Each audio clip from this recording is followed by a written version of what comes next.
வருங்கால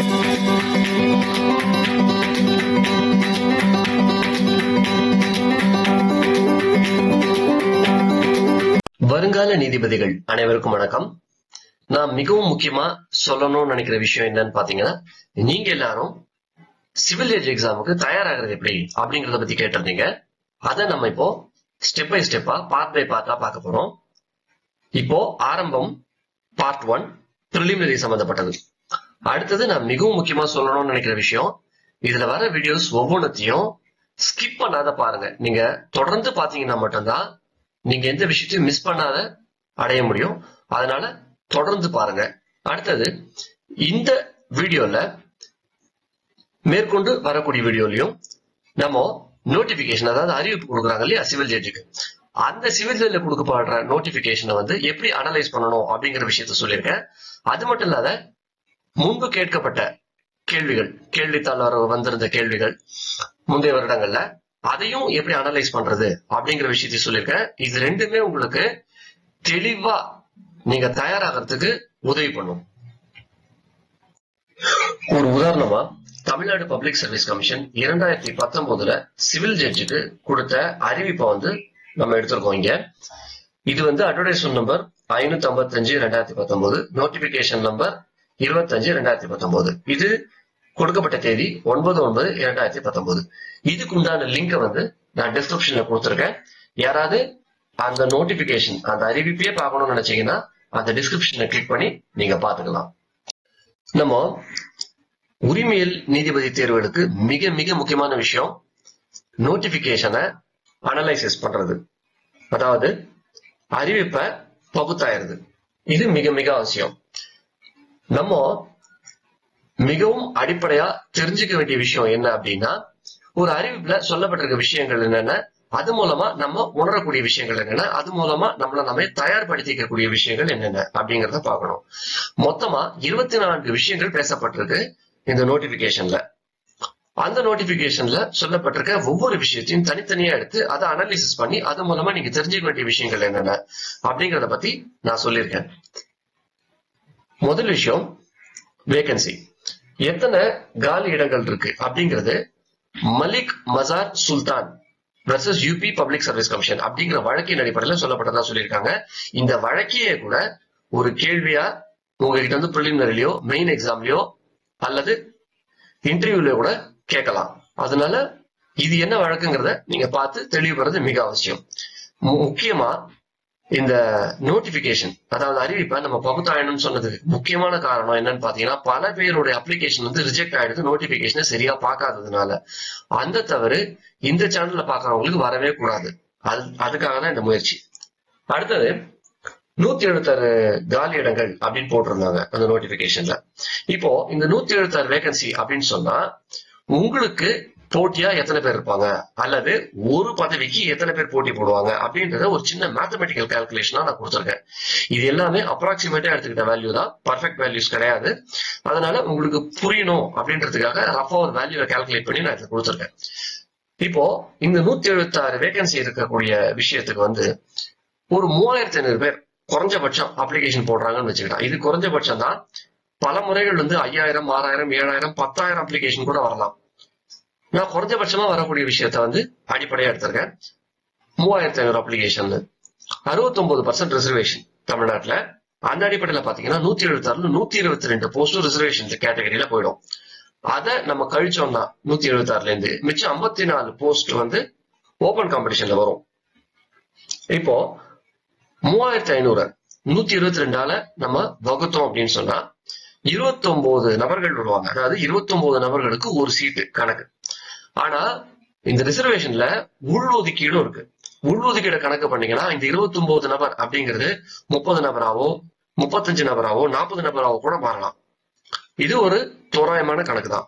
அடுத்தது open category அப்படின்னு பாத்தீங்கன்னா அந்த 3500 பேரை 54 நம்ம வகுத்தோம் அப்படின்னு சொன்னாக்கா 65 பேர் அப்படின்னு வருது தோராயமா. அதாவது ஓபன் கேட்டகரி, அதாவது அன்ரிசர்வ் கேட்டகரி, அதுல பாத்தீங்கன்னா 65 பேருக்கு ஒரு சீட்டு. அதாவது நீங்க போட்டி போட வேண்டியது ரிசர்வ் கேட்டகரியா இருந்தா குறைஞ்சபட்சம் 29 நபரோட போட்டி போட்டாதான் நீங்க ஒரு சீட்டை அடைய முடியும். அதே மாதிரி ஓபன் காம்படிஷன்ல இருந்தீங்கன்னா 65 பேருக்கு ஒரு வேகன்சி. இன்னொரு முக்கியமான விஷயத்துல என்னன்னு பாத்தீங்கன்னா, உங்களுக்கு போட்டியாளர்கள் யார் யாரு அல்லது எவ்வளவு வேகன்சி இருக்கு அப்படிங்கிற விஷயமே, அதாவது வேகன்சி ஏத்தப்படலாம் குறைக்கப்படலாம் அப்படின்னு சொல்லியிருக்காங்க. ஓரல் டெஸ்ட்டுக்கு முன்னாடி, அதாவது இன்டர்வியூக்கு முன்னாடி. அப்பதான் உங்களுக்கே தெரிய வரும் உங்களுக்கு போட்டியாளர்களா எத்தனை பேர் இருக்காங்க, எவ்வளவு வேகன்சி இருக்குன்னு. அடுத்தது ரிசர்வேஷன் வந்து இதுக்கு அப்ளிகபிள் ஆகும் அப்படின்னு சொல்லியிருக்காங்க. அதை அப்பப்போ அனௌன்ஸ் பண்ணுவாங்க. அது என்னங்கிறத நீங்க பார்த்து தெரிஞ்சு வச்சுக்கணும். இது மிக அவசியம். அடுத்தது முக்கியமான தேதிகள், நேரம் அப்படின்னு சொல்லியிருக்காங்க. இது 2வது பாயிண்ட். அதுல நீங்க முக்கியமா தெரிஞ்சுக்க வேண்டிய விஷயம் என்னன்னா, பிரிலிமினரி எக்ஸாம் பொறுத்த மட்டும் ஒரே நாள்ல பிரிலிமினரி எக்ஸாம் முடிஞ்சு போயிடும். அதுவும் 3 மணி நேரத்துல. இந்த அப்ளிகேஷன் ஃபார்ம் சப்மிட் பண்றதுக்கு உங்களுக்கு கொடுக்கப்படுற நேரம் வந்து 1 மாதம். அடுத்தது அந்த 1 மாதத்தோட இன்னும் ஒரு 2 நாள் எக்ஸாமினேஷன் ஃபீ கட்டுறதுக்கு மட்டும் டைம் தராங்க. அந்த 1 மந்த்க்குள்ள கூட நீங்க கட்டலாம். 1 மந்த்க்குள்ள கட்ட முடியல அப்படின்னு சொன்னாக்கா அதிகபட்சமா ஒரு 2 நாள், அந்த 2 நாளைக்குள்ள நீங்க உங்களுடைய எக்ஸாமினேஷன் ஃபீ அதை நீங்க கட்டலாம். 3வது பாத்தீங்கன்னா குவாலிபிகேஷன், அதாவது தகுதிகள். நான் ஏற்கனவே இதை பத்தி tips for success in civil judge exam அப்படின்னு ஒரு வீடியோ போட்டிருக்கேன். அதுல இந்த குவாலிபிகேஷன் சம்பந்தப்பட்ட விஷயங்களை பத்தியும் பேசியிருக்கேன். அதை பார்க்காதவங்க அதை போய் பாருங்க. மேல ஐகார்ட்ல அதுக்கு உண்டான லிங்க் கொடுத்திருக்கேன். அடுத்தது ஏஜ் லிமிட், வயது வரம்பு. ஃப்ரெஷரா இருந்தாங்கன்னா 22 இருந்து 27 வயசுக்குள்ள இருக்கணும். அது எந்த கேட்டகரியா இருந்தாலும் சரி, ரிசர்வ்டா இருந்தாலும் சரி, அன்ரிசர்வ்டா இருந்தாலும் சரி. ஒருவேளை அனுபவம் உள்ளவர்கள், அதாவது எக்ஸ்பீரியன்ஸ் கேட்டகரியில வந்தாங்கன்னா ரிசர்வ்டு கேட்டகரிக்கு 25 இருந்து 40 வயசும், ஜெனரல் கேட்டகரிக்கு 25 இருந்து 35 வயசும் அப்படின்னு நிர்ணயிச்சிருக்காங்க. அடுத்தது மிகவும் தேவையான தகுதிகள் அப்படின்னு சொல்லியிருக்காங்க.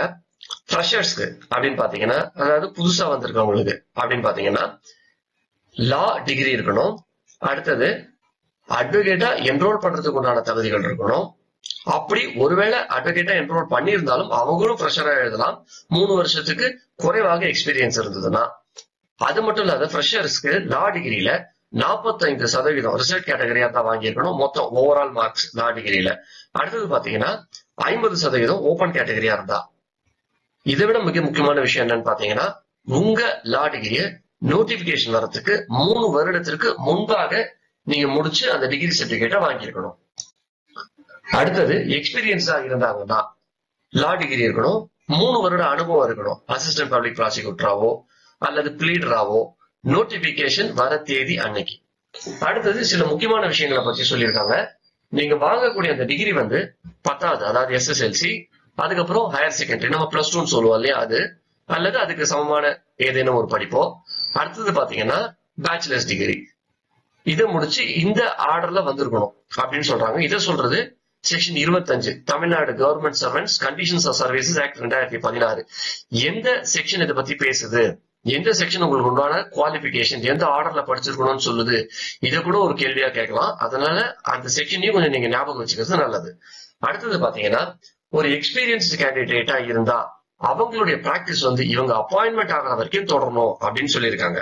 ஒரு சிவில் ஜட்ஜ் எக்ஸாம் ஒருத்தர் எழுதுறாரு எக்ஸ்பீரியன்ஸ்டு கேண்டிடேட்டா அப்படின்னு சொன்னா, அவரை செலக்ஷன் பண்ணி அவருக்கு அப்பாயின்மெண்ட் ஆர்டர் கொடுக்குற வரைக்கும் அவர் வந்து தொடர்ந்து பிராக்டிஸ் பண்ணணும்.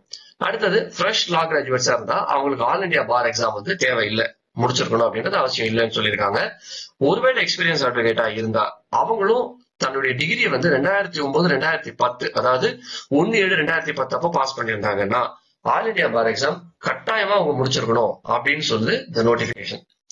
அடுத்தது 4வது பாயிண்ட், எலிஜிபிலிட்டி. இந்த பரீட்சை எழுதுறவர் கட்டாயமா இந்திய பிரஜையா இருக்கணும். அது மட்டும் இல்லாத தமிழ்லயும் ஆங்கிலத்திலையும் சம புலமை வந்து இருக்கணும் அப்படின்னு சொல்றாங்க. எந்தெந்த அப்ளிகன்ஸ்க்கு வந்து தமிழ்ல நாலேஜ் இல்லையோ அவங்களும் அப்ளை பண்ணலாம். ஆனா ஒருவேளை அவங்க செலக்ட் ஆயிட்டா செகண்ட் கிளாஸ் லாங்குவேஜ் டெஸ்ட் தமிழ்ல வந்து எழுதி அந்த ப்ரொபேஷன் சமயத்துக்குள்ள அவங்க பாஸ் பண்ணிடணும். இதுல நீங்க மிக மிக முக்கியமா தெரிஞ்சுக்க வேண்டிய விஷயம் என்னன்னா, தமிழ்ல உங்களுக்கு நாலேஜ் இல்லைன்னா கூட நீங்க செலக்ட் ஆகலாம், உங்களை எடுத்துப்பாங்க. ஆனா ஆங்கிலத்தில் இல்லைன்னா நீங்க செலக்ட் ஆக முடியாது. இது அடிப்படையான விஷயம். அதனாலதான் நான் பலமுறை உங்களுக்கு சொல்லியிருக்கிறேன், நான் போடுற வீடியோவை கட்டாயமா தமிழ்லயும் பாருங்க, கட்டாயமா ஆங்கிலத்திலையும் பாருங்க. தமிழ்ல மட்டும் நிறைய பேர் பாக்குறீங்க, ஆனா ஆங்கிலத்துல நிறைய பேர் பார்க்க மாட்டேன்றீங்க. அப்படி நீங்க பார்த்தா மட்டும்தான் நீங்க ஜட்ஜ் எக்ஸாமுக்கு செலக்ட் ஆகிறதுக்கு உண்டான வாய்ப்புகள் பிரகாசமா இருக்கும். ஏன்னா இங்கிலீஷ் மிக மிக மிக மிக முக்கியம். அடுத்தது உங்களுடைய கேரக்டர், உங்களுடைய குணாதிசயம், இது சம்பந்தப்பட்ட விஷயங்கள் அதை சர்டிஃபை பண்றதுக்கு ஒரு 3 ரெஸ்பான்சிபிளான நபர்கள் கிட்ட இருந்து நீங்க கையெழுத்து வாங்கணும். அதுல ஒருத்தர் சீனியர் அட்வொகேட்டாவோ அல்லது அட்வொகேட்டாவோ இருக்கலாம். அடுத்தது அந்த கொடுக்கப்படுற சர்டிபிகேட் வந்து அறிவிப்பு வந்ததுக்கு அப்புறமா கொடுக்கப்பட்டிருக்கணும். அடுத்தது இந்த 3 பேர் வந்து உங்களுக்கு சொந்தக்காரங்களா இருக்கக்கூடாது, ஆனா உங்களை பத்தி தெரிஞ்ச நபர்களா இருக்கணும். இந்த 3 பேருமே கெசட்டட் ஆபீசராவோ அல்ல கவர்மெண்ட் சர்வெண்டாவோ அல்லது நீதிபதிகளாகவோ இருக்கணும்ன்றது அவசியம் கிடையாது. அடுத்தது அப்ளை பண்ற எல்லாரும் தகுந்த மனோநிலை, நல்ல மனோநிலையில இருக்க வேண்டியது மிக மிக அவசியம். நல்ல மனோநிலையும் தேவை, நல்ல உடல்நிலையும் தேவை. இதுக்கு சில விதிவிலக்குகள் இருக்கு. அந்த விதிவிலக்குகளுக்குள்ள நீங்க வந்தீங்கன்னா உங்களுக்கு விலக்கு அளிக்கப்படும். அடுத்தது வேற ஏதேனும் விஷயங்கள் சொல்லப்பட்டிருந்தா, வேற ஏதேனும் கண்டிஷன்ஸ் சொல்லப்பட்டிருந்தா அப்பாயின்மெண்ட் வந்து சிவில் ஜட்ஜுக்கு, அதையும் நீங்க வந்து நிறைவேற்றி ஆகணும். இது எதுக்கு அப்படின்னு பாத்தீங்கன்னா, தமிழ்நாடு பப்ளிக் சர்வீஸ் கமிஷனுக்கு வந்து ஒரு ஆளை டிஸ்குவாலிஃபை பண்ணணும் அப்படின்னு நினைச்சா இந்த கண்டிஷன்ஸ்ல அவங்க வரல அப்படின்னு சொன்னா நிச்சயமா வந்து தமிழ்நாடு பப்ளிக் சர்வீஸ் கமிஷனால அவங்கள டிஸ்குவாலிஃபை பண்ண முடியும், செலக்ட் ஆனதுக்கு அப்புறமும் கூட. அடுத்தது 5வது, அப்பாயின்மெண்ட்டுக்கு தகுதி இல்லாத நபர்கள் யார் யாரு அப்படின்னு நிர்ணயம் பண்ணிருக்காங்க. அதுல முதல் விஷயம் என்ன சொல்றாங்கன்னாக்கா, கணவனோ மனைவியோ இருக்கும் பட்சத்துல இவங்க இல்லாத வேற ஒரு நபரோட திருமணம் செய்வதோ அல்லது அவர்களோட உறவில் இருப்பதோ இது வந்து ஒரு டிஸ்குவாலிபிகேஷன். அடுத்தது ஒரு கவர்மெண்ட் சர்வீஸ்ல இருந்து ஒரு தவறான விஷயத்துக்காக அந்த நபர் வந்து டெர்மினேட் பண்ணப்பட்டிருந்தாருன்னா அல்லது டிஸ்மிஸ் பண்ணப்பட்டிருந்தாருன்னா. 3வது விஷயம் பாத்தீங்கன்னா, ஒரு கவர்மெண்ட் ரெக்ரூட்மெண்ட் ஏஜென்சி, உதாரணத்துக்கு சொன்னா தமிழ்நாடு பப்ளிக் சர்வீஸ் கமிஷனா இருக்கலாம், யூனியன் பப்ளிக் சர்வீஸ் கமிஷனா இருக்கலாம், இல்ல வேற ஏதேனும் போர்டு இருக்கலாம், இல்ல வேற ஏதேனும் ரெக்ரூட்மெண்ட் ஏஜென்சியா கூட இருக்கலாம். இவங்க வந்து உங்களை டிஸ்குவாலிஃபை பண்ணியிருந்தாங்கன்னா, அடுத்தது பார் கவுன்சில் வந்து உங்களை சஸ்பெண்ட் பண்ணி இருந்ததுன்னா இல்ல நீக்கி இருந்ததுன்னா அதனுடைய ரோல்ல இருந்து, அடுத்தது டிசிப்ளினரி ப்ரொசீடிங் உங்க மேல எடுத்திருந்தாங்கன்னா, கோர்ட்டோ இல்ல வேற ஏதேனும் ஒரு அத்தாரிட்டியோ உங்க மேல பனிஷ்மெண்ட் கொடுத்திருந்தாலோ அல்லது உங்க மேல ஏதேனும் ப்ரொசீடிங் இனிஷியேட் பண்ணியிருந்தாலோ கூட. அடுத்தது ஒரு அட்வொகேட் ப்ரொஃபஷனல் மிஸ்கான்டாக்ட் பண்ணியிருந்தாருன்னா, அதாவது தொழில் ரீதியா அவர் ஏதேனும் தவறுகள் செய்திருந்தா. அடுத்தது ரூல்ஸ்ல சொல்லப்பட்டிருக்க விஷயங்களை நம்ம நிறைவேற்ற தவறிட்டோம், இல்ல அந்த தகுதியில் நம்ம கிட்ட இல்ல அப்படின்னா. அடுத்தது இப்போ ஜட்ஜ் எக்ஸாமுக்கு உண்டான விஷயங்களுக்கு சம்பந்தமாக யாரையா நம்ம போய் பாக்குறது, நம்மளுக்கு ஃபேவரபுளான விஷயங்களை செய்ய வைக்க முயற்சி பண்றது, இந்த மாதிரி விஷயங்கள் செய்யறது. அடுத்தது இம்பர்சனேஷன், ஆள் மாறாட்டம் செய்யறது. அடுத்தது போகஸான டாக்குமெண்ட் எல்லாம் கொடுக்கறது, ஃபோர்ஸ் பண்ணி கொடுக்கறது டாக்குமெண்ட்ஸை, முக்கியமான விஷயங்கள் தகவல்களை வந்து மறைக்கிறது. அடுத்தது எக்ஸாம் எழுதும்போது தவறான வகையில அந்த எக்ஸாம் பாஸ் பண்ண முயற்சி பண்றது, அல்லது எக்ஸாம் நடத்துற நபரை வந்து மிரட்டுறது, இல்ல அவங்களுக்கு பிரச்சனை கொடுக்கறது, அல்லனா இன்விஜிலேட்டர் இருப்பாங்க சூப்பர்வைஸ் பண்ணுவாங்க எக்ஸாம், அவங்கள வந்து இல்ல அவங்க சொல்ற வார்த்தைகளை வந்து கேட்காது இருக்கிறது. அதுக்கப்புறம் நம்மளை செலக்ட் பண்ணணும் அப்படின்றதுக்காக ஆட்களை பார்த்து இன்ஃபுளுன்ஸ் பண்ண முயற்சி பண்றது, இது எல்லாமே டிஸ்குவாலிபிகேஷன்ல வருது.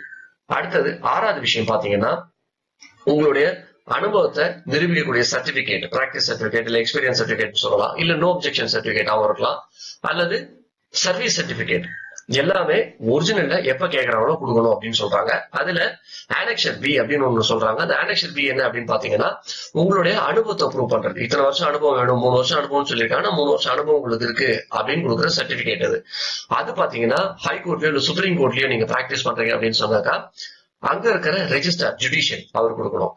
இல்ல ஒருவேளை நான் வந்து கீழமை நீதிமன்றங்கள் சபார்டினேட் கோர்ட்ஸ்ல பிராக்டிஸ் பண்றேன் அப்படின்னு சொன்னாக்கா அங்க இருக்கிற பிரிசைடிங் ஆபீசர் யாரோ அவர் வந்து கொடுக்கணும்.